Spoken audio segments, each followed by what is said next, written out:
Hello, bienvenue à toi. Dans ce nouvel épisode de podcast, on va parler des différentes manières d'utiliser l'IA, que ce soit à l'intérieur de ChatGPT, depuis un logiciel métier, en utilisant une API, en utilisant une automatisation. Si ces concepts te paraissent flous, bah, reste dans cette vidéo parce que je vais essayer de t'expliquer concept par concept quelle est la différence, quel est l'avantage d'utiliser l'IA de cette manière.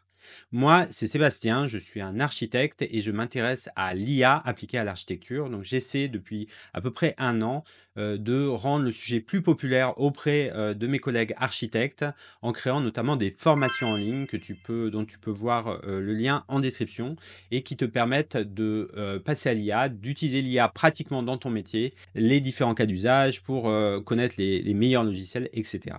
Donc si ça t'intéresse, si le sujet t'intéresse, je t'invite à t'abonner à la chaîne, comme ça tu seras tenu au courant des nouvelles vidéos. Donc sans plus attendre, passons au sujet du jour, donc qui est la question de comment on utilise l'IA. Parce que moi, cette idée de vidéo m'est venue parce que en parlant dans mes formations, en parlant auprès des architectes, je me suis rendu compte que le concept de oui, j'utilise l'IA pour faire ça. Oui, mais dans quel contexte en fait? Est-ce que c'est dans le contexte d'un logiciel comme ChatGPT? Est-ce que c'est dans le contexte d'un logiciel métier comme par exemple Veras qui permet de faire des images d'architecture directement depuis Revit? Juste une petite interruption. À la fin de la vidéo, je vais te parler d'une offre spéciale qui te permettra d'avoir accès à l'ensemble de mes formations sur l'IA pour l'architecture. Donc, si ça t'intéresse, reste bien jusqu'à la fin de la vidéo.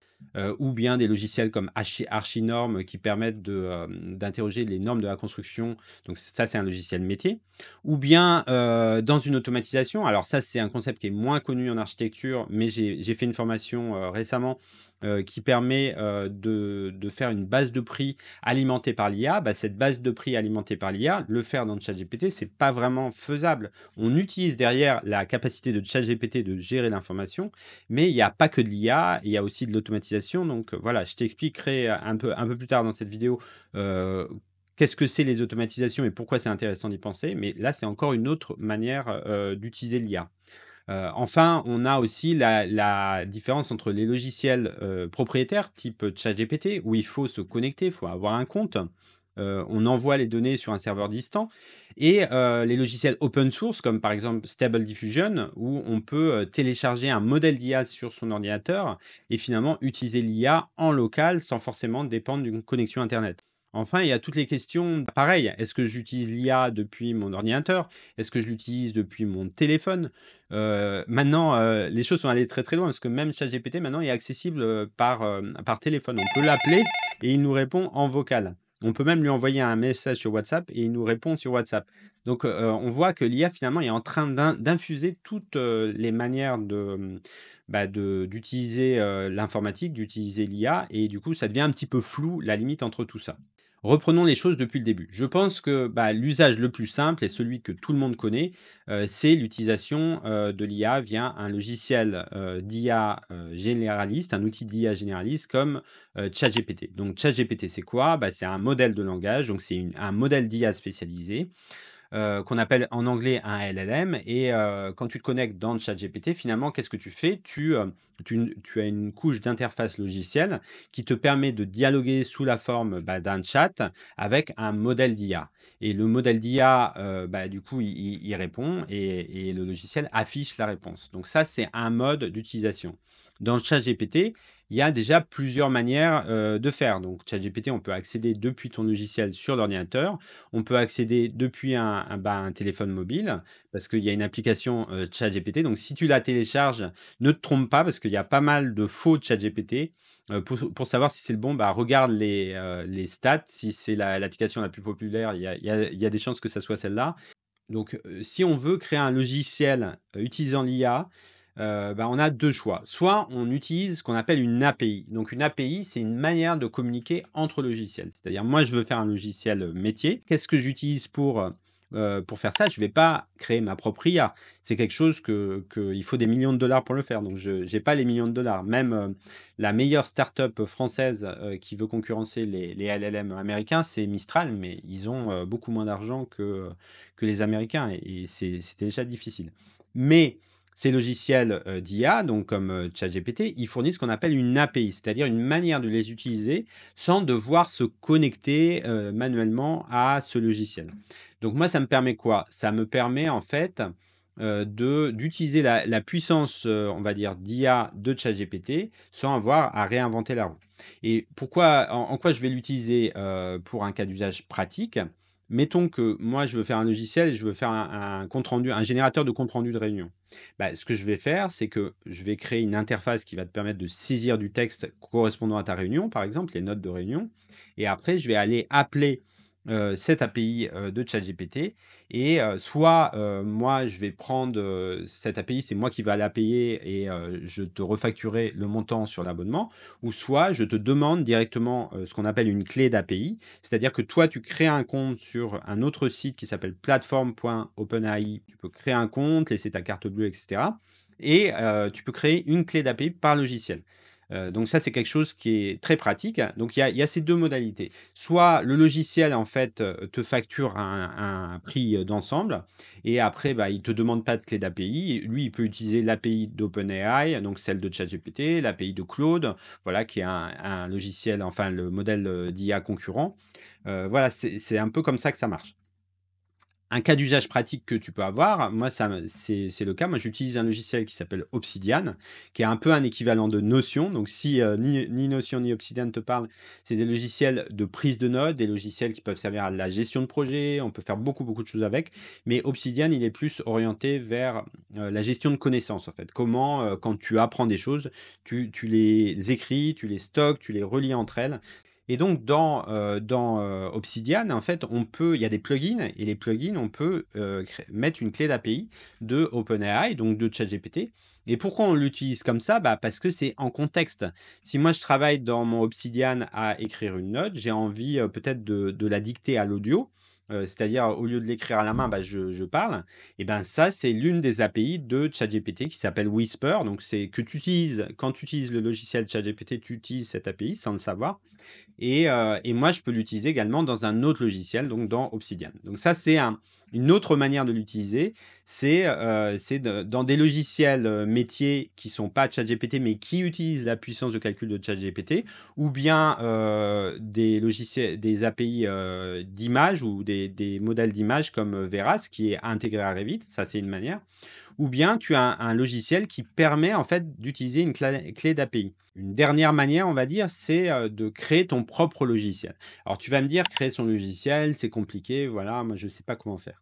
En fait, depuis quelques années, il y a une nouvelle méthodologie qui est apparue qu'on appelle le no-code. Le no-code, c'est quoi?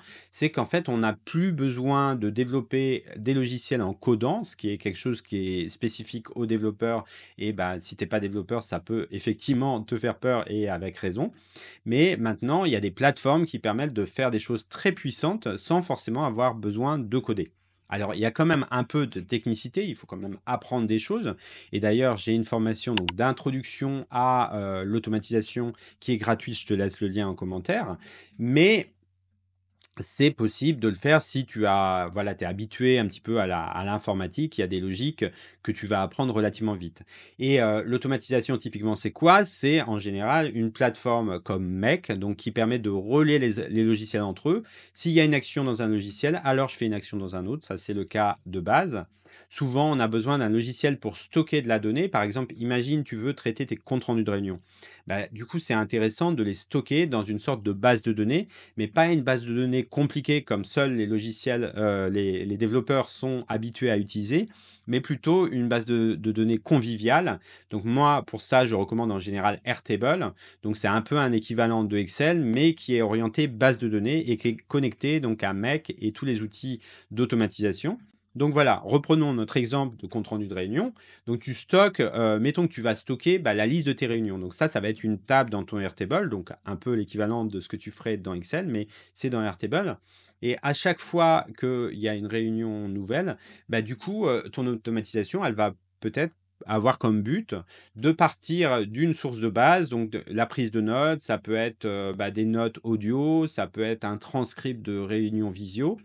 Ça va être envoyé via l'API à ChatGPT. Donc, tu vas pas te connecter manuellement dans ChatGPT, mais tu vas pouvoir construire un système basé sur les capacités de ChatGPT d'identifier les paroles que tu as dit ou d'analyser le texte ou de formater le texte. Voilà ce que tu veux.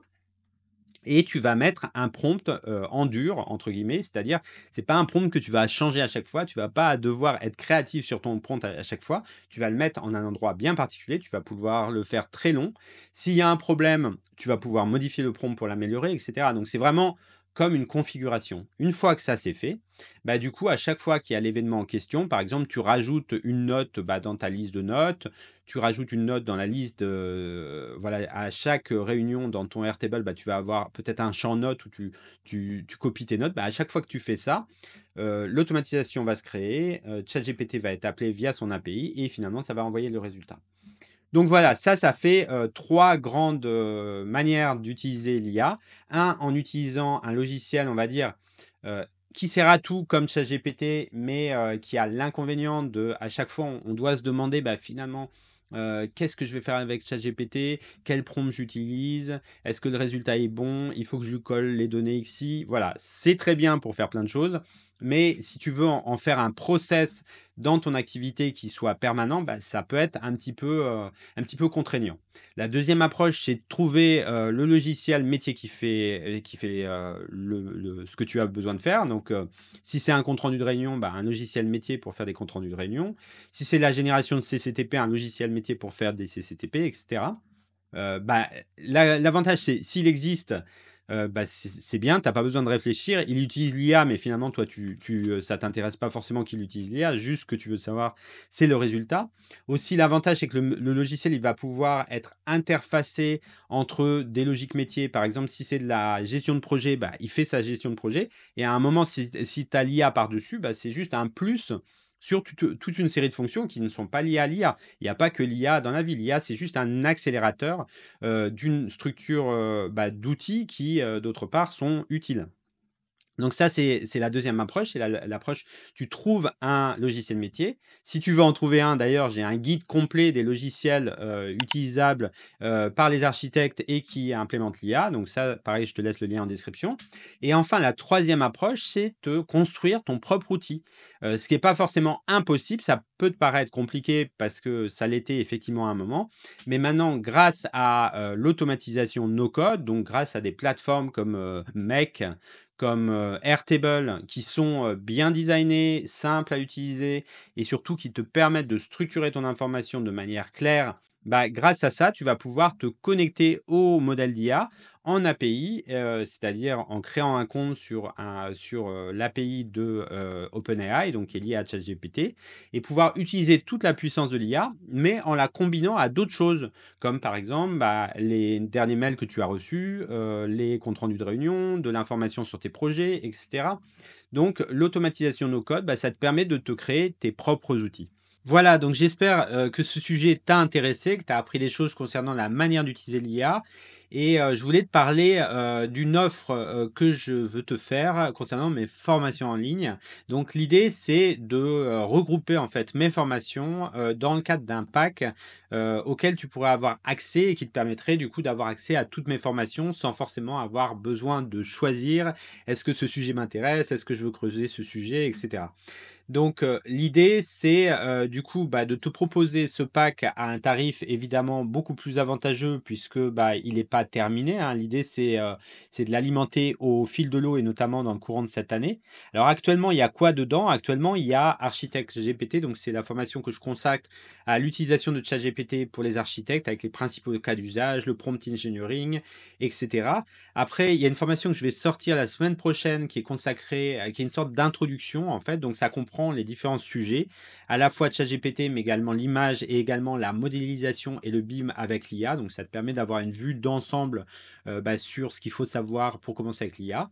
Enfin, il y a ma dernière formation qui est une formation sur l'automatisation, donc comment créer une base de prix de la construction avec l'IA. Et dans ce genre-là, il va avoir bientôt d'autres formations. Donc mes projets en tête, c'est notamment une formation pour générer des comptes rendus de réunion, mais également une pour bah, créer des CCTP. En fait, j'ai pas mal d'idées et d'ailleurs, si tu as des idées auxquelles tu t'intéresses plus particulièrement, merci de me laisser un commentaire, ça ça m'aidera en fait à choisir finalement laquelle de ces formations je fais en 1er.